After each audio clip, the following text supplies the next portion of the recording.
June 22 நாளைக்கு நம்ம இளைய தளபதி விஜயோட பர்த்டே. இன்னைக்கு ஈவினிங் தளபதி 61ஓட ஃபர்ஸ்ட் லுக்கை ரிலீஸ் பண்ண போறாங்க. நாளைக்கு தமிழ்நாடு, கேரளா, கர்நாடகா, ஸ்ரீலங்கா, ஆஸ்திரேலியான்னு நிறைய இடங்கள்ல விஜயோட படங்களை ஸ்கிரீன் பண்ண போறாங்க.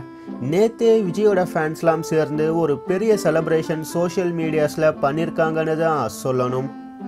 நேத்து மிட் நைட் 12 AM தனுஷ் அவரோட ட்விட்டர் பேஜ்ல இருந்து விஜய்க்கு பர்த்டே விஷஸ் சொல்லியிருக்காரு. அதை பார்த்த விஜயோட ஃபேன்ஸ் நாளைக்கு தான் விஜயோட பர்த்டே, இன்னைக்கு இல்ல, அவசரப்பட்டுட்டிய குமாருன்னு தனுஷை கலாய்ச்சிட்டு இருக்காங்க. இது மட்டும் இல்லாம தனுஷை பத்தி நிறைய மீம்ஸ் கிரியேட் பண்ணி இப்போ சோஷியல் மீடியாஸ்ல ஷேர் பண்ணிட்டு இருக்காங்க. இதே மாதிரி சினிமா நியூஸை நீங்க பார்க்க சப்ஸ்கிரைப் பண்ணுங்க ட்ரெண்ட்ஸ் டிவிக்கு.